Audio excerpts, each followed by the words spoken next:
Hello, good morning mga idol, followers and viewers. Good morning sa inyong lahat. May papasilip ako sa inyo mga idol. Tawag daw dito sa Pangasinan mga idol, katuray daw po. Pwede daw po ihalo sa gulay, sa mga ginisang gulay mga idol. Mas masarap daw to sa atsara mga idol. Ayan o. Ito mga idol o.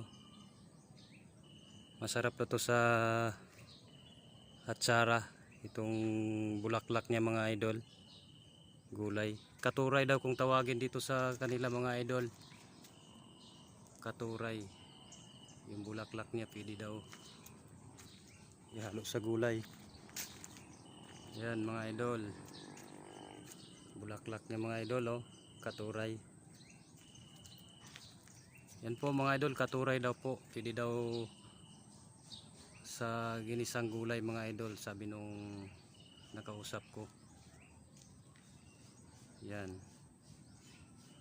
katuray siya mga idol, katuray. Yan, dahil nandito tayo sa pwesto natin mga idol, nakapaglinis na tayo mga idol. Good morning sa inyong lahat mga idol, followers and viewers. Yan kapag walis na tayo dito. Yan, malinis na mga idol. Maraming salamat sa panood nyo mga idol. Naulit ko, good morning sa inyong lahat. God bless.